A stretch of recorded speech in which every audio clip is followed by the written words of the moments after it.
Hello, welcome to Go Beyond Betty.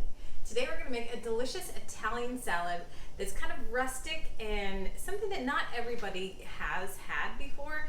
It's different because you're using bread in the salad, which I know that doesn't sound normal, but if you think of croutons, it's a million times better than what croutons are. So it's not going to be that hard, crumbly, crunchy crouton. It's going to be a little bit more tender. So you can use any kind of day-old bread or any bread that you might have. I got these artisan rolls, or like ciabatta rolls at Costco, and I think I want that sturdy kind of Tuscan-y sort of bread. So I'm trying to balance it out. If I have 3 tomatoes, I'm going to try to balance it out with like the 3 buns. I want to cut these up into bite-sized pieces. They're already halved. Just going to get some rows and then smaller chunks. This sort of size piece. Something that you could eat without having to break. And you're welcome to tear it. So you could cut, you can tear. It looks pretty and rustic no matter what you do.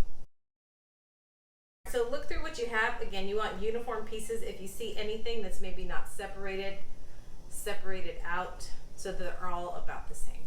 And then you just want to give it a good heavy drizzle of olive oil. And you're going to be putting it into a 350-degree oven. I like to season it with just a little bit of salt, just so that you always have that little taste. Give it a good mix with your hands. You don't want the oil just on one part. You want it to kind of mix through. And depending on the type of bread, how much oil, how dry it was, maybe 15 to 20 minutes in the oven, but just a light brown and just a little tenderness still in the middle. So we'll get this in the oven, 20-ish minutes. So now we're gonna work on the second part of our salad. So I have a small shallot, and I only want 1 clove of garlic. Sometimes to me it's too strong. Both of them can be strong, but I'm gonna show you what we're gonna do to totally mellow out the garlic and the shallot. So cut up the garlic as small as you can. You know, I'm lazy and I don't wanna wash anything, but if you have like a little garlic press or something, just to get it small, and I'll chop that up more with the onion. A lot of people don't use shallots. I love them. Some people say that they're kind of in between garlic and an onion. I don't think that's really true. It's just a different variety of onion, I think. It is pretty sharp, but it is the most common one you're gonna find in any kind of salad. The nice thing about a shallot, they normally come in as a little pair of 2. So it already has a flat bottom. So you're gonna wanna make some layers. So kind of just hold your hand on top of it, and you're gonna wanna slice through and leave the end on there. So you want just a couple slices through, because we want a nice fine dice. So after you have that, again, it's still attached, then go through, and you want to cut this way. And don't worry if some little pieces are coming out. Then we can give it a full dice.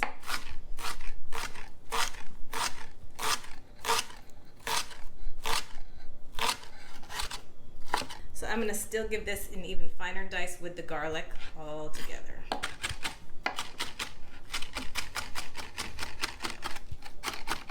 And that's why I want a nice chef's knife. You can't do that with a straight blade. Good enough. This is gonna go in a bowl, and you're gonna see why that is very important. All right, so that's going in the bottom, because on top, we're gonna put the tomatoes in our colander. So we want the juice of the tomatoes, and we're gonna try to extract the juice from the tomatoes by using salt. So cut the tomatoes up, again, bite-sized or smaller pieces for our salad. So all of our tomatoes cut up in here, and now I need to make them sweat. So I need to get lots of salt on them. I'm doing a couple heavy pinches of kosher salt. I'm gonna give them a toss. And I'm doing this at the same time that the bread is in the oven, because that's gonna take 20 minutes. It needs to cool. This needs to make them sweat for at least 20 minutes. So it's gonna drop its tomato juices onto the shallots and the garlic. And tomatoes have acid in it, so that acid is gonna kind of break down that really strongness of the onions and the garlic, so that it mellows it out for the salad. So this can sit, the bread can sit in the oven for a little bit, and then we'll pull it all together at the end. All right, so we've pulled our kind of croutons out of the oven. They're nice and toasted.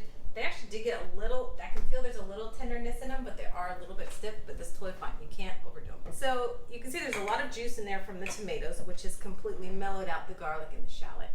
And now we need an emulsifier, because this is the base of our dressing. Do a blob in here. I'm gonna do a teaspoon. If you feel it needs more later, you can add more. we do, we take whisks in the kitchen. The next thing we need is acid. I tend to always go more towards the white wine vinegar than a red wine vinegar. You could do a little bit of both. If you like kind of a stronger acid, go with the red. White to me is always a little bit more mellow, so I'm gonna throw that in there. A couple tablespoons. You can add more later, don't go over. All right, looks good, and now we're gonna use a good olive oil. So for the croutons or the bread, I just used a regular olive oil. This is a nice, really good one. So I'm gonna whisk this in, and you've seen this a million times on food shows. You need a drizzle. Light drizzle, fast whisk. Slow, fast, okay? Because we want it to all come together. We don't want it to be separated. Splish, splash. The next part, look at this gorgeous basil. Isn't that gorgeous? Mm-hmm. I'll tell you what, we can't grow this. I don't know what they do to grow these leaves. So I'm gonna pick off all the good leaves. You wanna kind of get them all together in your hand. I'll do this with the rest of them. Kind of roll them together. I'm gonna do really big slices because to me this is a salad. I don't want like a tiny little chiffonade. I want big pieces of basil because that's the greens for the salad for me. If you don't like that much basil, then don't use that much. Then I would cut it a lot smaller. I'm gonna use probably olive because I love it. And I would say basil is probably the most mellow of all the herbs. Again, I'm gonna do just big slivers. All right, so we're gonna put our bread in there, and you can hear a little stick. So if you're making this for a picnic, you'll be all set. Because it'll take maybe 15 minutes to kind of absorb those juices, soften up. It's not going to be soggy and gross bread. It's just going to barely soften so that it's more edible. Because it's hard to eat crunchy. So get those in there first. I'm going to stir. Get those fully coated with all the tomato juice and the olive oil. Dump all your tomatoes and basil on top. And then I'm gonna let this sit now for probably 10 minutes. So before I can taste it, I would need all of it to sit together and meld. Another reason why I love the salad, especially if you're taking it somewhere, this is all that you have for dishes. Spend about 15 minutes and give it a good stir, but I can tell since I'm not hearing it so much that it has softened up just enough. Because I really wanna try it, make sure that I have enough salt. I would like to put in a little bit of pepper. And I need to really check for acid. So if I feel it needs a little bit more stronger, maybe I'll throw in some of the red wine vinegar. I should have done that earlier. All right, so I want to try and get one of everything.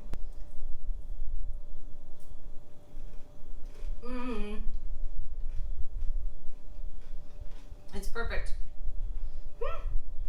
I love it. So keep in mind, this is just basic salad. If you wanted to add cucumbers, you want to add like cooked rotisserie chicken or something, you can always add cheese.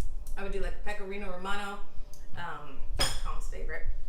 Or I've shown you these little bocconcinis before. You normally get them in a tub. If you want to add cheese or any kind of Parmesan, do that. But this doesn't need anything. It is perfect and delicious and very food safe. So again, another thing that's great about taking it to a picnic, this could sit out for a couple hours. There's nothing in it that's going to go bad. Thank you for joining me at Go Beyond Betty, where you are taking whisks in the kitchen. We'll see you again soon. Bye.